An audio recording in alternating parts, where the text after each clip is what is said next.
아셨습니까? 산 개, 살아 있다. 이거는 돈을 주고 산 개가 아니고 산 개죠.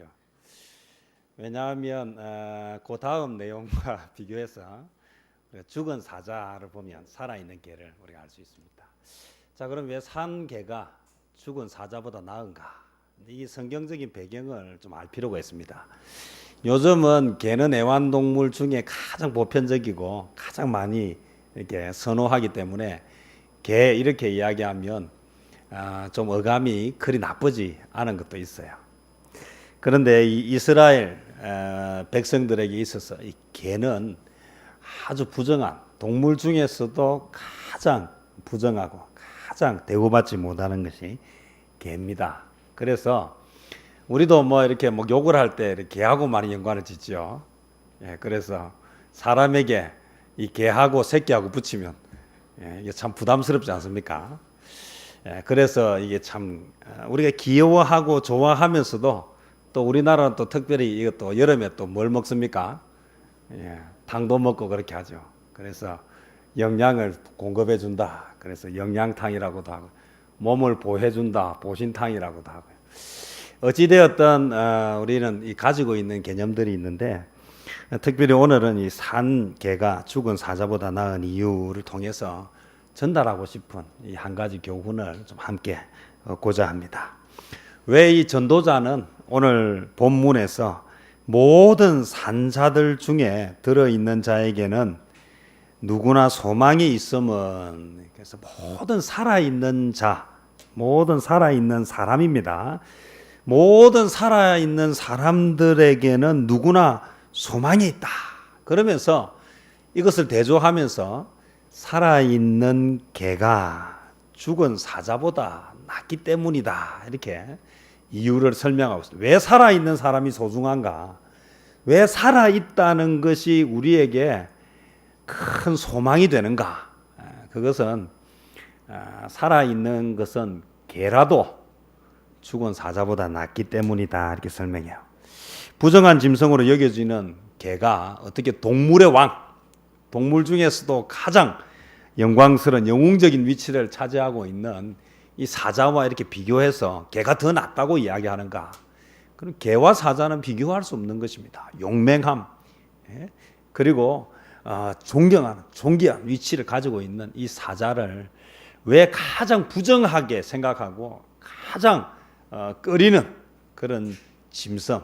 그래서 우리 보면요, 다윗이 요나단과의 우정을 지키기 위해서 이스보셋이라고 하는 사실 사울 왕과 요나단이 전쟁터에서 죽지요. 그리고 나서 그의 아들을 데려다가 이렇게 살려줍니다. 살려주는 정도가 아니라 뭐 합니까?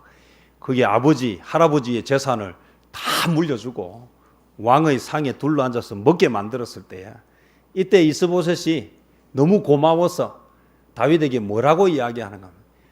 이 개환도 못한 개 같은 나에게 왜 이런 은혜를 베풀어 주시는가? 사람이 사람을 가장 낮게 처할 때 뭐에 비유합니까? 이 개에 비유하는. 그래 이런 개가 어떻게 동물의 왕인 사자보다도 더 나은가? 차이는 무엇입니까? 살았느냐 죽었느냐 이 차이. 오늘 저와 여러분 여기 계시는 여러분 중에 혹시 죽으신 분 계십니까? 나는 살았지만 죽었다. 여기 살아있는 송장은 없죠. 다 죽은 자가 아니라 어떤 사람들입니까? 살아있는 자예요. 그래서 우리에게는 뭐가 있습니까? 소망이 있다. 살아있다는 것 자체에 오늘 저와 여러분이 좀 감사하시기를 바랍니다. 살아있다는 것은요, 가장 부정하고 가장 취급 못 받는 개도 죽은 사자보다 낫다고 하는데, 하물며 우리는 하나님의 형상으로 지원받은 인간인데 오늘 뭐한 존재입니까? 아직까지는 살아있는 존재라는 사실에 우리 정말 하나님 앞에 좀 감사하고 영광을 돌리시기를 바랍니다. 그럼 왜 살아있다라고 하는 것이 이토록 소중한가? 살아있다라고 하는 것이 왜 이토록 귀중한가? 그것은 살아있기 때문에 뭐 할 수 있습니까? 살아있기 때문에 수정할 수 있습니다. 살아있기 때문에 새롭게 시작할 수 있습니다. 살아있기 때문에 오늘 자기가 하고 있는 일을 마무리 지을 수 있습니다.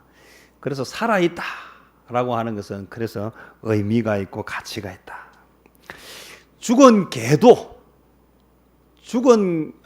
살아있는 개도 죽어있는 사자보다 나은 이유는 어쩌면 개보다도 더 거의 개와 같은 수준에서 살아가는 형편없는 인간이라 할지라도 그가 살아있는 동안에는 아직 뭐 할 수 있습니까?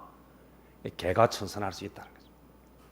살아있다는 그 이유는 그의 인생 자체를 완전히 바꿀 수 있는 기회가 있기 때문에. 사람은 소망이 있다는 것 때문에 뭐 할 수 있습니까? 살아갈 수가 있습니다. 그러면서 오늘 전도자는 이야기합니다. 죽고 나면 아무 소용이 없다.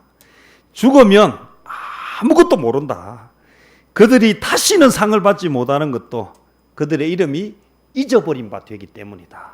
그래서 살아있다는, 여러분 이 무더위에 살아계신 것을 축하드립니다. 저 태어나서 이렇게 더운 여름 처음 보는 것 같아요.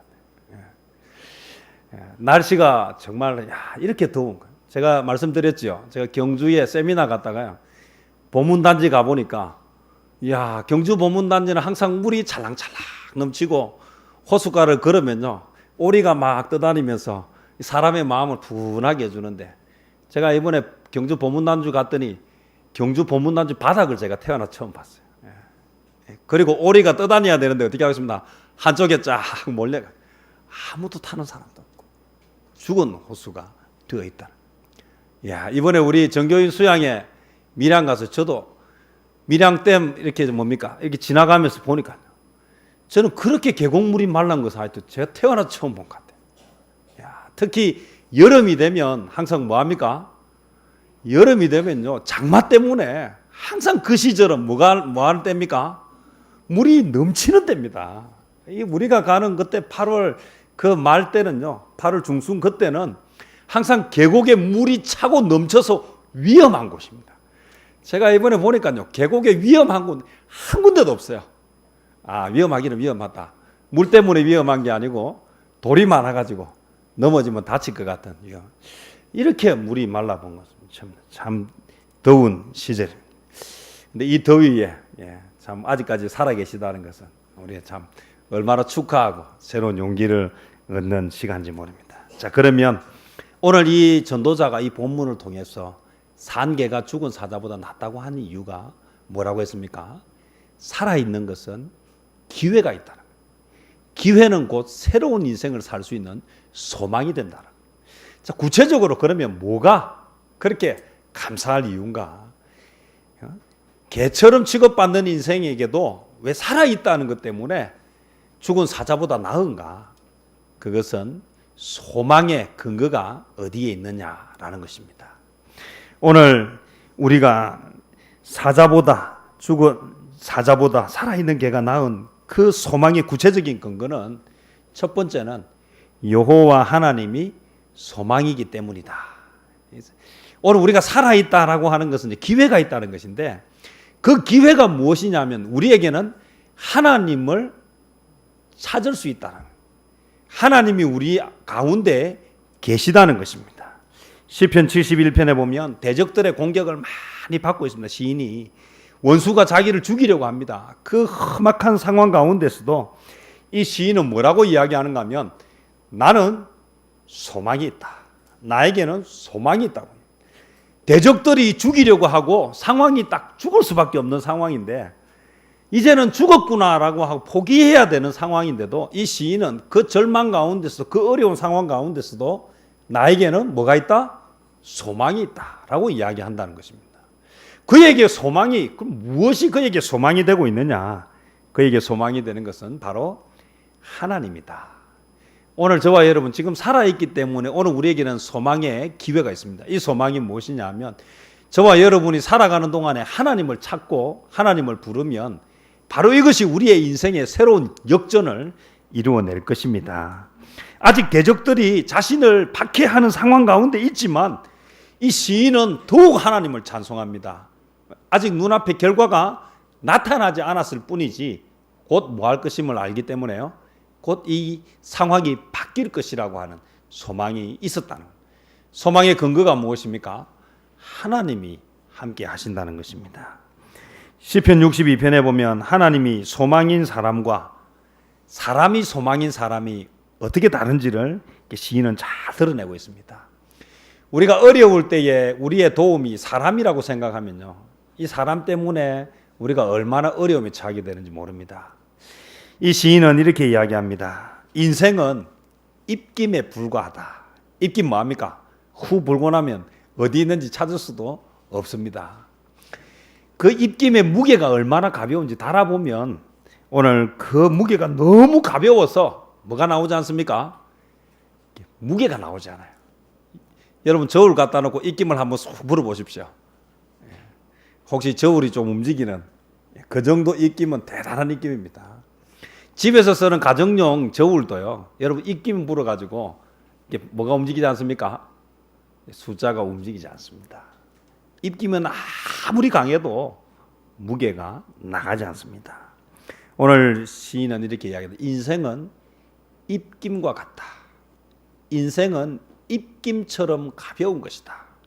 그런데 그런 인생에게 나의 인생을 건다라고 하는 것은 대단히 무모한 것입니다.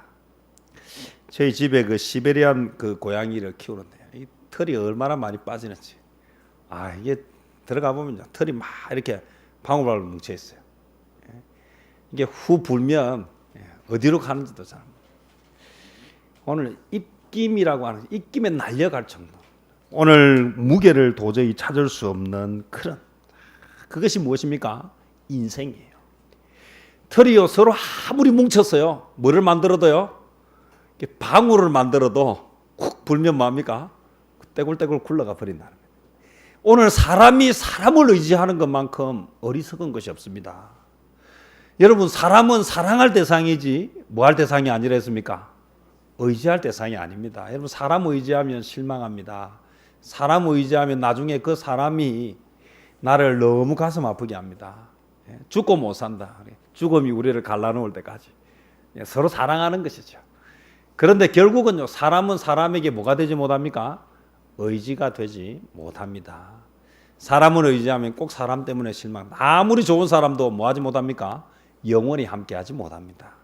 그래서 사람이 변하지 않아도, 부모가 아무리 좋아도 부모가 내 평생을 함께하지 못하고 내 깊은 속을 알 수 없다. 부모 자식 간에도요, 아무리 친하고 좋아도 이 관계는 뭐합니까? 시간이 지나면서 점점 멀어지게 되어 있습니다.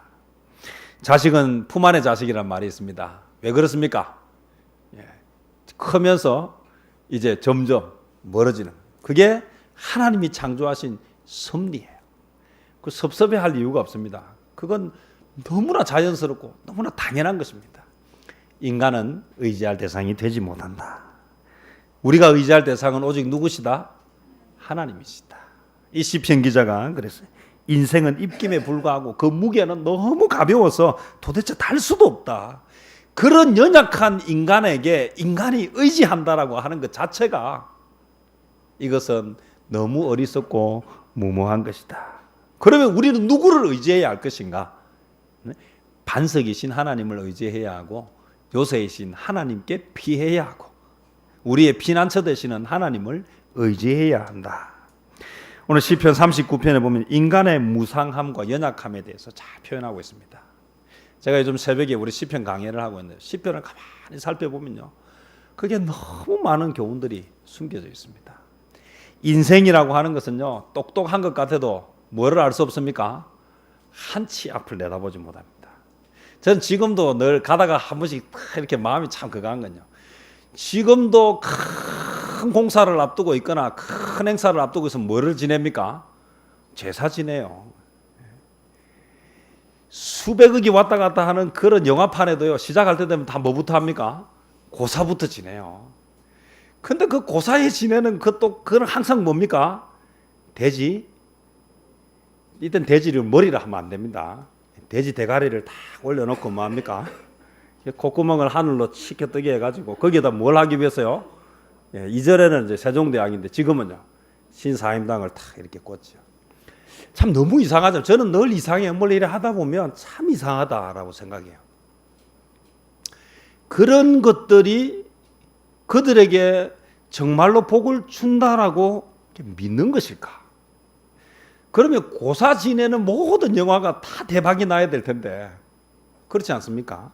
오늘 우리는 참 많은 이상한 일들이 눈앞에 펼쳐지고 있습니다. 한치 앞을 내다보지 못하고요. 지금도 점을 치고 살아가는 사람들이 너무 많고요. 점집을 찾는 사람도 참 많습니다. 지금도 집집마다 다니시면서 한번 보십시오. 이렇게 뭘 써붙여 놨습니까? 이렇게 뭔가를 이렇게 써붙여 놓고 또 거기에 이렇게 뭐합니까? 그것을 의미를 두고 살아갑니다. 왜 이렇게 합니까?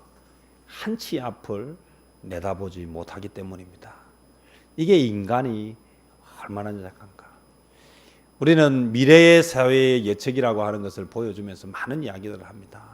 지금도 인간이 모든 것을 다 정복할 것처럼 이야기하지만 사실 인간의 한계는요, 당장 내일 무슨 일이 있을지 아무도 장담하지 못한다는 것입니다. 이런 인간을 의지해 가지고 무엇을 할 수 있을까? 인생이 요즘 수명이 길어졌다고 늘 이야기합니다. 100세 길어진 것 같죠? 옛날보다 조금 길어졌습니다. 영원이라고 하는 시간 속에 이 100년이라고 하는 인생은 어느 정도 길이 좀 되겠습니까? 시인은 이야기합니다. 한 뼘 정도 된다. 수많은 시간 속에 1000년은 한 점이다 라고 이야기합니다. 우리 인생은 그리 긴 인생이 아닙니다. 얼마 안 살았는데 너무 험악한 세월을 보냈다고 생각하십니까? 세상에 나보다 더 끔찍한 인생을 보낸 사람은 없다고 혹시 생각하십니까? 그러나 그 인생도 그리 길지 않다. 오늘 지금 우리가 의지해야 될 대상은 누구여야 합니까? 사람이 아니라는 사실을 다시 한번 기억합시다. 우리가 의지할 대상은 하나님밖에 없다. 여호와 하나님이 소망이다. 그래서 살아있는 자에게 왜 소망이 있느냐면 아직 누구를 붙잡을 수 있는 기회가 있다? 하나님을 붙잡을 수 있는 기회가 있다. 오늘 우리에게 주어진 이 시간에 하나님을 찾는, 하나님을 붙잡는 성도들이 되시기를 바랍니다. 오늘 우리 인생에 있어서 가장 소중한 것은요, 하나님이 내 안에 소망이 되셔야 한다. 시편 42편, 내 영혼아 내가 어찌하여 낭망하며 어찌하여 내 속에서 불안하여 하는고. 너는 하나님께 소망을 두라. 그가 나타나 도우심으로 말미암아 내가 여전히 찬송하리로다. 염려하지 마시고 어디에 소망을 찾아야 합니까? 하나님께 소망을 두시기를 바랍니다. 두 번째로 여호와 하나님의 말씀이 소망입니다. 첫째는 뭐라 했습니까? 하나님이 소망이고, 두 번째는 하나님의 말씀이 소망입니다. 제가 하나님이 소망이라고 하면서 지금 그것을 어떻게 설명했습니까? 말씀을 인용했다. 여러분, 소망 가운데 능력 있게 사는 사람은 뭐를 가까이 하는 사람이다? 말씀을 가까이 하는 사람입니다. 내가 잘 살고 있는가, 내가 잘 못 살고 있는가, 내가 건강한가, 건강하지 못한가, 이게 자가 진단하는 아주 간단한 법이 있습니다. 뭐 하면 됩니까? 내가 말씀을 가까이 하고 있는가, 이렇게 딱 물어보면 바로 정확하게 납니다. 다른 데서 문제를 찾지 마시고, 다른 데서 해답을 찾지 말고, 해답은 어디에서 찾아야 하는가 하면 말씀에서 찾으시기를 바랍니다. 말씀을 가까이 하면 거기에서 뭐가 일어납니까? 거기에서 답이 보인다는 것입니다. 하나님이 소망이라는 것을 어떻게 설명하는가? 성경에 보니까 나오더라는 것입니다. 우리는 법정이나 소송에 갔을 때 가장 중요한 건요, 100마디 말보다 뭘 더 소중하게 생각합니까? 서류를 더 생각합니다. 증거입니다. 증거. 그 증거가 얼마나 중요한가. 그래서 법정에서 하는 그 말은 녹음이 됩니다. 아무데나 하는 말은 의미가 없는데 선서를 딱 하고 법정에서 딱 하고 녹취를 하면 이제는 그것은 뭐 할 수 없습니까? 바꿀 수 없습니다. 그걸 바꿔버리면 뭐합니까? 위정죄가 되고 새로운 죄명이 추가된다는 거죠. 오늘 주를 경외하는 자들이 나를 보고 기뻐한다. 내가 주의 말씀을 바라는 까닭이다. 정말 하나님의 은혜를 잊고 싶으십니까? 여러분, 다른 거를 일단 내려놓고 성경을 좀 가까이 읽어보십시오. 성경을 좀 가까이 묵상하십시오. 그리고 성경만 보지 마시고 좋은 자료들이 참 많이 있습니다. 기독교 서점에 가보시면 큐티할 수 있는, 검증되어 있는, 아무 책 보지 마시고 이미 검증되어 있는 좋은 책들이 참 많습니다. 편집에 다양함이 있기 때문에 제가 권하시면 우리 교단에서 나오는 복 있는 사람도 있고요, 또 우리 두란노에서 나오는 생명의 삶도 있고요, 묵상하는 사람, 제가 좋아하는 프리셉트에서 나오는 묵상하는 사람들도 있고요. 오늘 주변에 시냇가에 심은 나무부터 해서 기독교 서점에 가면 여러분이 쉽게 읽고 여러분이 다르게 오해하지 않을 수 있도록 참고되어 있는 책들이 너무 많이 나와 있습니다. 편집되어 있는 내용들 중에 다 좋은 책들입니다. 왜냐하면 성경에 근거해서 모든 사람들이 감수해서 써놓은 책들이기 때문에 적어도 하루에 밥 한 끼 이상은 다 먹고 산다면 적어도 하나님의 말씀을 시간을 내어서 적어도 30분 이상은 좀 말씀을 읽고 묵상하는 시간을 가져보십시오. 살아있다. 산송장을 왜 우리 산송장이라고 합니까? 스스로 먹지 못하고 아무 생각하지 못하고 식물인간 같은 사람을 우리 산송장이라 합니다. 스스로 생각하고 스스로 행동하지 못하는. 오늘 우리가 살아있는 것이 왜 산개가 왜 죽은 사자보다 낫다고 하는가 하면, 그럼 뭐 할 수 있기 때문입니까? 스스로 기회를 잡을 수 있기 때문입니다. 오늘 우리가 이제 무더운 여름이 지나가고 이제 시원한 가을에 이제 첫 걸음을 내었습니다. 지금 뭐 해야 할 텐가? 우리 가을만 되면 천고마비의 계절, 하늘은 높고 말은 살찌듯이 우리가 이때 뭐 해야 됩니까? 책을 읽자 막 이야기하는데, 저는 좀 말씀드리고 좀 성경 좀 읽고 좀 특별하게 한번 시간을 좀 정해서 내 인생에 가장 소중한 시간을 한번 들여보죠. 드라마 하나 보는데도 1일 연속극은 30분이 넘게 걸리고요, 주말 연속극은 50분 걸려요. 여러분 인생에 정말 새로운 변화와 역사가 일어나는데 하루 30분 1시간을 투자할 수만 있다면, 여러분 만약 이렇게 투자한다면 여러분은 죽은 사자보다도 살아있는 개가 더 낫다고 하는, 그것보다 더 놀라운 은혜를 경험하게 될 것입니다. 우리 주변에 서점 많습니다. 서점 가시기가 어려우면 인터넷 주문하셔도 되고요, 그것도 어려우면 저한테 부탁하시든지 우리 전도사님한테 부탁하면요 좋은 책들. 그건 제일 좋은 거는 여러분이 한번 가셔서, 왜냐하면 책도 이 편집이 다양하기 때문에요, 한번 보시면 좋습니다. 그래서 그것을 주문해서 매일매일 적어도 시간을 정해놓고, 우리 밥 먹잖아요, 영의 양식을 한번 먹어보십시오. 그렇게 한번 시작해 보십시오. 살아있다라는 것, 아직까지 우리에게는 기회가 있다라는 것, 소망이 있다라는 것, 이것을 붙잡으면 인생에 새로운 역사가 일어날 것입니다. 하나님의 말씀에 놀라운 은혜는 뭐죠? 말씀 속에 뭐가 있습니까? 지혜가 있다. 말씀에 지혜가 있습니다.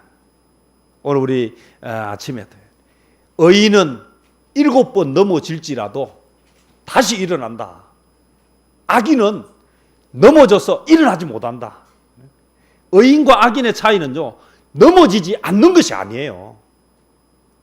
의인도 넘어지고 악인도 넘어져요. 세상 사는 데는 다 넘어집니다. 근데 의인과 악인의 차이는, 의인은 넘어졌다가 뭐 한다고요? 일어나는 사람이고, 악인은 넘어져가지고 엎어져서 그냥 그래 살다가 죽는 인생이에요. 우리는 착각합니다. 의인이 되면 아무 문제 없이 하는 일마다 마이다스 손처럼 되는 것마다 막 황금으로 변한다고 생각. 그게 아니에요. 성경이 가르쳐주고 있습니다. 의인은 7번 넘어져도 다시 일어난다. 어떻게 일어날 수 있는가? 그런 절망 가운데서 어떻게 일어날 수 있는가? 도저히 일어날 수 없는 상황 가운데 누가 계시기 때문에? 하나님이 계시고 말씀이 있고, 말씀 가운데 뭐가 있기 때문에? 지혜가 있었어요. 그래서 살아있는 자는요, 아무리 가장 끔찍한 바닥에 있다 하더라도 오늘 그 기회는 뭘 할 수 있습니까? 다시 일어날 수 있는 힘이 있다. 누가요? 하나님이 우리에게 힘이 되신다는 것입니다. 오늘 지혜, 의인의 소망은 즐거움을 이루어도 악인의 소망은 끊어진다. 제가 자주 말씀드리지 않습니까? 좋은 집에 살아도요, 한 달 뒤에 빚쟁이한테 넘어가는 집에 사는 사람은 불행하다 했습니다. 비가 새는 집에 살아도 한 달 뒤에 이사 갈 때가 있는 사람은요, 행복하게 산다 했습니다. 우리에게 소망은 우리를 살아갈 수 있게 하는 힘입니다. 마지막으로 예화 한 가지만 드리고요, 말씀을 마치려고 합니다. 넬슨 만델라 대통령 아시죠? 남아프리카 공화국. 다수의 흑인이 살고 있음에도 불구하고 소수의 백인이 모든 것을 누리는 그 끔찍한 인종차별의 나라. 이게 남아프리카 공화국입니다. 이 나라의 최초로 흑인 대통령이 나왔습니다. 그가 누굽니까? 넬슨 만델라입니다. 그가 대통령이 되기 전에 감옥에서 보는데 26년 동안이나 옥중 생활을 했습니다. 그가 감옥에서 보내는 동안에 딸을 만날 수 없었습니다. 14년 만에 딸을 만났습니다. 감옥에 들어가서 14년 만에 딸을 만났습니다. 그렇게 딸을 만나고 나니까 그 딸이 누구를 데리고 왔는가? 그 딸의 아이를 데리고 왔어요. 손녀를 데리고. 그래서 감옥에서 14년 만에 다 큰 딸을 어릴 때 헤어져 감옥에서 다 큰 딸을 만났는데 그게 누가요? 손녀가 온 거예요. 그래서 그 아이에게는 넬슨 만델라 대통령의 부족의 전통은 손녀의 이름은 누가 지어준다? 할아버지가 지어준다. 그래서 아이의 이름을 지어달라고 하니까 이 아이를 가슴에 안고 넬슨 만델라가 생각했어요.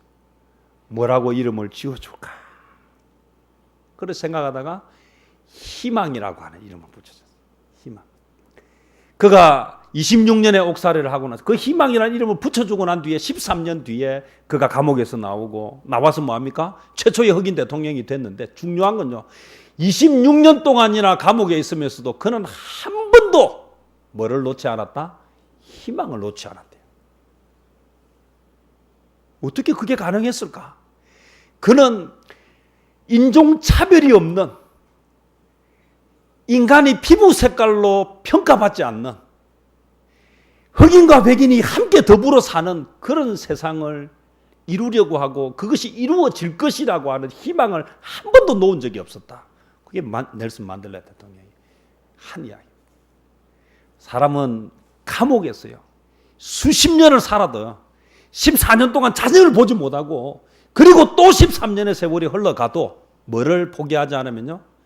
희망을 포기하지 않으면 소망을 놓지 않으면 그 사람은 살아갈 수 있습니다. 오늘 우리의 상황이 아무리 힘이 들고 어려워도 우리 안에 하나님에 대한 하나님이 우리의 소망이 된다라고 하는 희망을 가지고 있으면 모든 상황을 견디고 이겨낼 수 있습니다. 희망을 내려놓아 버리면 일어날 수 없습니다. 의인이 넘어지나 악인이 넘어지면 아프고 넘어지면 고통스럽습니다. 그런데 왜 악인은 일어나지 못하는가 하면 그는 인생을 의지하였기 때문에 그는 자기와 비슷한 것 근거 없는 것에 의지하였기 때문에 다시 일어날 힘이 없지만 의인은 도저히 일어날 수 없는 그런 절망 가운데서도 다시 일어날 수 있는 것은 누구를 보기 때문에요? 하나님을 봅니다. 하나님이 그의 소망이기 때문에 다시 일어났어. 결국에는 뭐합니까? 결국에는 영광스러운 그 나라에 하나님이 주는 놀라운 은혜와 축복을 누리게 된다는 것입니다.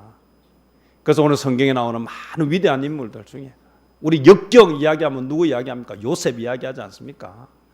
다윗 그 엄청난 세월을 그렇게 쫓겨다니면서도 그가 다시 일어날 수 있었던 것은 그에게 누가 계셨기 때문에? 하나님이 계셨기 때문에. 살아있다라고 하는 것은 바로 이 하나님이라고 하는 소망을 붙잡을 수 있는 기회가 있다는 것입니다. 오늘 저와 여러분 살아있다는 것에 감사하시고 이 기회를 붙잡는 그리고 말씀을 가까이 하는 말씀 가운데 지혜를 얻는 저와 여러분 되시기를 주님의 이름으로 축원합니다. 기도하겠습니다. 사랑과 은혜가